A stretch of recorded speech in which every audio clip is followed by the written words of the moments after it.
Hi guys, welcome back to the channel. Today we're going to be talking about the best SUVs you can get for under £10,000. Now, for some reason, SUVs in the UK seem to command quite a premium comparative to other large vehicles like estate cars, but that's not to say you can't get quite a lot for your money still. So let's jump straight in and see what we've got. Oh, and just a caveat, the SUVs listed here are a complete range of different types, so hopefully there's something in this list that will suit everybody. First up is the Hyundai or Hyundai Tucson, however you want to say it. What did he say?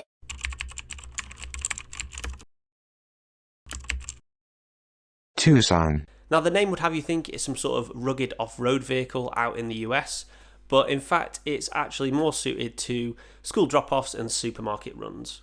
The third generation Tucson ran from 2015 to 2020, with the facelift landing in 2018. For our budget of £10,000, you'll easily get a facelift model, being 2018, with about 60,000 miles on the clock. The Goldilocks level trim on this is going to be SE Nav. That'll give you dual zone climate control, heated seats, front and rear parking sensors, and of course satellite navigation. In respect of engines, I'd probably opt for the diesels where possible, just because the petrol engines that come on this are a little weak for the size of the car, but that's just me. Just be mindful that if you do go for a 2018 model, you will attract the flat rate tax of £190 a year, which has been in place since the 1st of April 2017. There are some options available pre-2017 where it's only £35, so if you're conscious of the price and running costs of tax, just keep an eye out for that. Reliability really shouldn't be too much of a concern with these. Hyundai have a fantastic reputation for warranty these days, and there's no common problems associated with the Tucson, which unfortunately can't be said for the next car, the Land Rover Discovery Sport. The Discovery Sport gave the old Freelander the boot, and it's been with us since 2014, and you can actually still buy them new today. The main attraction of this car was it offered 7 seats to a family in quite a compact package. I say 7 seats, it's more like 5 adult seats and 2 seats for children that you can fold away. But look, it's still a great benefit. The Discovery Sport has been an incredibly popular model from Land Rover, and it's effectively just a more masculine Evoque. I think for £10,000 you get quite a lot of car and brand for the money. With our budget, you'll get about a late 2015 model with around 70,000 miles on the clock. As with the Tucson before, I'd also opt for the diesel engines on these as well, just because they perform a little bit better than the petrol equivalents. And I also find the petrol variants on these are a little bit sluggish, but maybe it's just me. I'd say the sweet spot in the trims is probably HSE. With this, you'll get an extended leather pack, as well as front and rear parking sensors, a panoramic roof, and keyless entry as well. I'm not sure if keyless entry is that much of a selling point these days, given all the thefts that are going on, especially with JLR products. I do know that Jaguar Land Rover did patch a lot of the Range Rovers recently and blocked off their OBD ports so that thieves can't get to them as quick and steal them as easily. I'm not sure if that kind of patch has been rolled out to the Discovery Sport yet, so maybe look into that if you're considering one, and if you know the answer, drop it in the comments below. Now to the elephant in the room, reliability. Is the Discovery Sport actually reliable? If you read anything online, you jump straight to the conclusion that no, not at all. But I would take that with a pinch of salt, because there's good and bad with all sorts of cars, and unfortunately the people who are doing the complaining and doing these reviews have unfortunately been landed with a lemon. There are a number of common problems with the Discovery Sports, most notably around the engine and the electrics. I know I recommended the diesel engine earlier, but that was purely from a driving and power standpoint. If reliability is a chief concern of yours, I'd actually opt for the petrol engines, as they have considerably less issues than the diesels. Despite its problems, I still think the Discovery Sport is a great option. You're getting a well-equipped premium package for under £10,000. Of all the cars on this list, I think this next one will cater to the most people. It's been a firm favourite in the UK since its launch in 2016, and it's not hard to see why. It is the Seat Ateca, if that's how you say it. As an overall package, I think it's pretty hard to beat for the price. It's well built, well equipped, it's got a great interior, a spacious boot, it's pretty good looking, and it's actually not bad to drive either. For £10,000 you'd be able to find a pretty well spec'd option with under 70,000 miles on the clock. As for engines, I'd go for the 1.5 litre petrol over the 1 litre, because for me the 1 litre just doesn't cut it, unless you're doing really short journeys and you don't do motorway journeys at all. The SE trim is where you want to be. Anything below that is a bit bare bones and basic. With the SE you'll get cruise control, parking sensors, Android Auto and Apple CarPlay.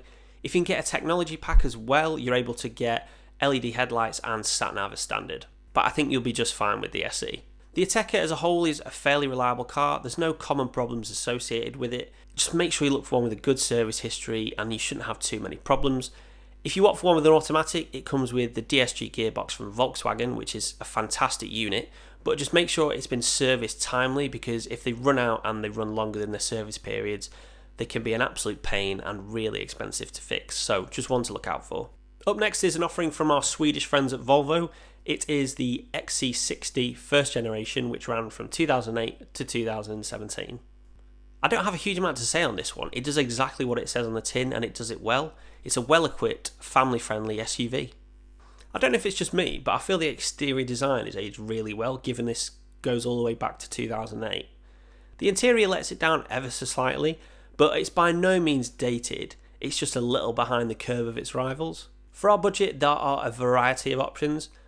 Personally, I would recommend the D4 Drive SE Lux. I have no idea who's in charge of branding or naming that one, but they need to do better in future. You can find examples of those with under 60,000 miles for just over £9,000. With the SE Lux trim, you'll get all the usual refinements you'd expect for a car of this level, along with auto wipers, heated front seats and parking sensors. The first generation XC60 is a fantastic, well-rounded package.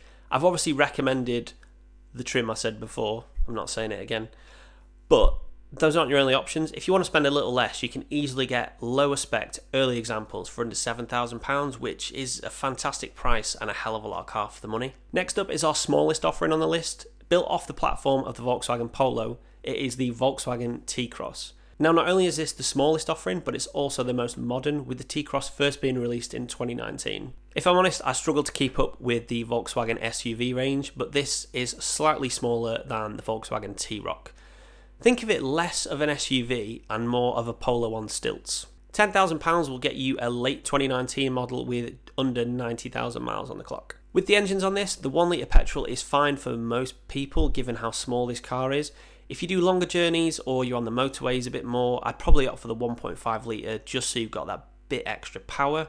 As for trims, SE is probably where you want to be. You'll get upgraded 17-inch alloys, radar cruise control, LED auto-dimming headlights and Apple CarPlay. Also, it wasn't intentional, but every car I've listed seems to have the trim level of SE. I don't know why every brand is really unimaginative. What does it even stand for? Standard equipment? Not a clue. If you know, let me know. If you want a small, modern, economical car in the form of an SUV, then this is probably the car for you. Personally, I don't really like these crossover SUVs that seem to be everywhere, but they are incredibly popular, and for that reason I don't think they'll be going anywhere. Right, I think we can agree a few of those were a little bit sensible. So if you like to make financially silly decisions, like myself, I've got a great option for you. The L322 Range Rover. This little beauty ran all the way from 2002 to 2013. In every sense of the word, this is probably a bad decision, but I guarantee if you buy one, you'll be driving around all the time with a big grin on your face. There's a reason Jeremy Clarkson said it's probably the best car ever made. The truth of the matter is, this is probably the best car ever made. For £10,000, you can get good, well-equipped options of both the facelift and the pre-facelift. There are pros and cons to both, but personally, I'd probably opt for the pre-facelift so you don't attract the horrific £710 annual tax that the facelift now gets. The one flashed up on screen right now is actually a facelift version of the L322. The only reason I'm showing this is because I found it extremely amusing how many times the advertiser had actually changed the price of this car. I think since it's been listed, it's been changed about 40 times. Talking about not being able to make your mind up. Personally, an L322 is definitely on my list for the near future. I just have to decide what it's going to replace and also convince the missus that it's a good idea. She wasn't overly enthused a few months ago when I just randomly turned up with my cheap 911 996. If you've not seen the series on that so far, then check it out in the pop-up banner here, or here. I can never actually remember which side it's on. So there you have it, guys. Those are my top picks. I hope there's enough variety in there for most people. Let me know in the comments below what you'd go for. If you enjoyed the video, do give it a thumbs up, and if you aren't already subscribed to the channel, do give that button a little slap for me. It really does help the channel, and I'll catch you in the next one. Cheers, guys.